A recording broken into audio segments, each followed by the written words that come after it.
E aí, só de boa. Bora para mais uma edição hoje. Dessa vez com oferecimento de The News. The News patrocina o canal? Não. Mas The News faz a redação do texto, né? Para quem não sabe, o The News é um jornalzinho que manda inscrito no seu e-mail todos os dias as notícias mais relevantes, as 5 notícias mais relevantes do dia, né? Hoje vamos falar sobre 5 notícias. As 5 notícias de hoje são: o apagão atinge 500 milhões de empresas na Europa e paralisa capitais. A queda no aprendizado após retomada presidencial. Paciente com ela volta a se comunicar com chip na cabeça. Startups de Bezos aposta em venda direta de carros elétricos. Crise da Master acirra disputa no sistema financeiro. CBF planeja fazer camisa 2 da seleção sem as cores da bandeira. Essas são as notícias de hoje. E só BO, hein? Vamos começar nessa aqui que movimentou o final de semana aí. O apagão da Europa, né? Parte da Europa fica no escuro em meio a panes elétricas. Almoço no escuro. Metrôs parados. Partidas de tênis interrompidas. Este foi o cenário da segunda-feira em várias partes da Europa. A pane elétrica foi sentida em diferentes países, como França, Alemanha, Países Baixos, Suécia, mas pegou em cheio mesmo a Espanha e Guiana, Brasil. Ops, Portugal. Estamos brincando, leitores portugueses, adoramos vocês. O pessoal zoa também. Um apagão que atingiu em cheio Madrid e Lisboa e boa parte das outras cidades, derrubando sinais de celular, travando o trânsito. As operadoras disseram que o apagão aconteceu por conta de um fenômeno atmosférico raro. Basicamente, variações de temperatura bagunçaram linhas de alta tensão e fizeram boa parte da rede elétrica da Europa sair do ritmo. Relevância do pânico. Um ataque desse porte em infraestrutura elétrica de 2 países da União Europeia seria um alerta gigante para o mundo inteiro, no momento em que as redes energéticas estão cada vez mais conectadas. Só para se ter uma ideia, a demanda energética da Espanha despencou pela metade em menos de uma hora. Transportes, bancos, aeroportos e até mesmo jogos de tênis do ATP Masters 1000 de Madrid foram paralisados. Pelo menos 500 milhões de pessoas foram impactadas pelo apagão, que pode demorar semanas para retornar a energia elétrica em sua totalidade. O trem foi feio lá, hein? Só treta. Vamos mais. O que mais foi destaque no mundo? Pausa na guerra. Putin declara cessar-fogo de 3 dias na Ucrânia a partir de 8 de maio. Ainda falando de guerra, a Coreia do Norte confirma que enviou tropas militares para ajudar russos na guerra contra a Ucrânia. Reviravolta. Partido Liberal do atual premier Mark Carney venceu as eleições do Canadá. Brasil. Educação em São Paulo ainda patina depois da pandemia. Quase 2 anos depois da volta às aulas presenciais, os resultados mostram que a educação básica de São Paulo ainda está longe de se recuperar. Dados divulgados revelam que 19% dos alunos do terceiro ano do ensino médio da rede pública da capital têm aprendizado esperado em português. Ou seja, em outras palavras, 81% não aprenderam o mínimo de necessário. Entre 2019 e 2023, o aprendizado caiu em todo o ensino básico paulista. Ensino médio queda de 8%, em português 9,9%, em matemática 9,9%. Quinto ano fundamental, queda de 13% em português e 10,7% em matemática. A crise atinge as escolas particulares. Apesar de melhores índices, um quarto de alunos termina o ensino médio sem saber o básico de matemática comum, calcular a área de um retângulo, resolver problemas simples de porcentagem. Olhando para o Brasil como um todo, 25% dos estudantes de escolas privadas do país apresentam um resultado insuficiente em matemática e 10% em português. Eita. Tecnologia. Um chip resgatou a voz de um paciente com ela. Essa é a inteligência artificial, né? Vamos ver aqui. Terceiro humano a receber o implante Neuralink, startup fundada por Elon Musk, voltou a conseguir se comunicar usando a própria voz.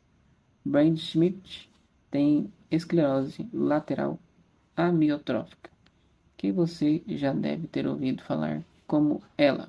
Ah, é uma doença. Agora entendi.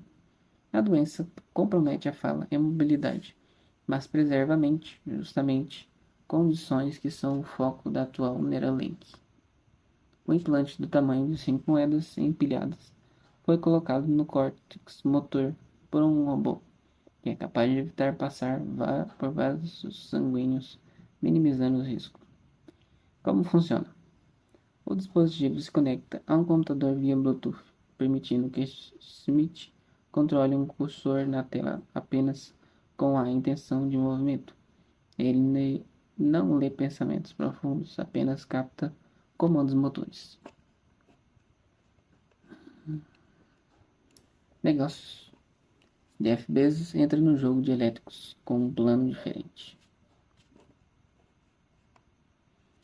Quando lojas pop-up de marcas aleatórias começam a surgir em caminhões pelas ruas dos Estados Unidos, muita gente achou que era só mais uma moda passageira. Mas por trás dessa movimentação havia um plano de marketing tão inusitado quanto estratégico. Em um novo nome de peso no mundo dos elétricos. Como assim? Responsável pela surpresa é a Slate, startup automotiva fundada em 2022, com o investimento pesado de Bezos após 3 anos operando em sigilo. A empresa revelou seu primeiro produto, a Slate Truck, para criar um burburinho antes do anúncio oficial. A marca apostou em uma ação digna de filme. Inventou uma empresa falsa chamada Chrysler e espalhou caminhões pop-up personalizados pelas ruas, atraindo olhares e comentários, antes mesmo de revelar que estava por trás da história. Aliás, o modelo em si é uma picape elétrica que também pode se transformar em um SUV. Em vez de se apoiar na tecnologia de ponta ou luxo, como a maioria dos veículos elétricos, a Slate decidiu mirar na simplicidade e na personalização. Com preço inicial de $20.000, a Truck promete devolver o poder de escolha ao consumidor. Algo que, segundo o CEO Chris Barman, a indústria tradicional esqueceu. Além de competir por espaço com a Tesla, a Slate adotou o mesmo modelo de venda da concorrente, venda direta ao consumidor, sem concessionárias, pretendendo alcançar a marca de 151 mil unidades por ano até o fim da década. Economia. Crise do Master acirra a disputa entre bancos e fintechs. A guerra dos bastidores do sistema financeiro.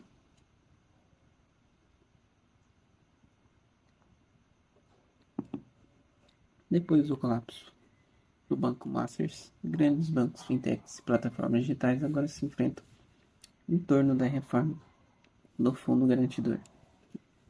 O impasse pode impactar a agenda do Banco Central, que nos últimos anos ampliou a inovação no setor com avanços como o Pix e fortalecimento de instituições de pagamento. Começando do começo. O FGC é um fundo feito pelos próprios bancos para proteger e garantir o pagamento de investimentos até R$250 mil, caso o banco emissor não consiga arcar com o pagamento, por ter quebrado ou qualquer outra questão. Pode parecer estranho um banco topar arcar com dívidas bilionárias de um concorrente, mas a ideia é justamente evitar uma crise de desconfiança no setor bancário nacional. Lembre-se que economia é confiança. Bom, desde o início da crise do Masters, que captava prometendo altos retornos, citando como garantia justamente o FGC. Itaú, Bradesco e Santander querem mudanças no fundo. Um dos principais pontos levantados por eles é a fintech e plataformas que hoje não contribuem com o FGC deveriam passar a arcar e pagar as contas uma vez que são asseguradas por ele. A disputa era silenciosa, sem alardes. Reuniões sobre o assunto rolavam no Banco Central. No entanto, a venda do Masters para a BRB trouxe o tema de vez à tona, expondo fragilidades e acelerando conversas técnicas. Técnicos do Banco Central têm se mostrado cautelosos para evitar retrocessos, mas já indicam que vão revisar as regras do fundo. Do outro lado, bancos digitais e plataformas têm de perder espaço. O mercado ainda é altamente concentrado. A preocupação deles é que os grandes usem sua força para restringir a competição. O presidente do Banco Central, Gabriel Gallipo, afirma que a agenda da inovação será preservada. No radar estão conquistas como o Nubank, que ultrapassou o Itaú em número de clientes, e o modelo da plataforma aberta da XP Investimentos. A instituição mais polêmica da seleção pode acontecer. A substituição mais polêmica da seleção pode acontecer na Copa do Mundo. A seleção brasileira pode trocar a tradicional uniforme azul pelo vermelho e preto como uniforme reserva da Copa. De acordo com o site Foot Highlights, o modelo será lançado em março e terá logo da Jordan no lugar do tradicional Nike. A mudança pesada para atrair o público jovem ainda depende da alteração da CBF, que exige que somente cores da bandeira brasileira sejam utilizadas nos uniformes em jogos oficiais. Se isso ocorrer, seria a primeira vez que o Brasil usaria cores diferentes em um mundial. A relevância vai além das 4 linhas. Nos últimos anos, a camiseta de seleção tem sido vinculada à direita, enquanto o vermelho se tornou uma cor associada à esquerda. Assim, a nova camisa da seleção pode acirrar ainda mais o embate envolvendo futebol e política nacional. Fechamento do mercado. Dólar 5,64, Bitcoin 94 mil dólares, Euro 6,45, Ibovespa 135 mil pontos, S&P 500 5.528 pontos, Nasdaq Composite 17.366 pontos. Essas foram as notícias. Deixe seu comentário, seu like, se inscreva no canal e até a próxima.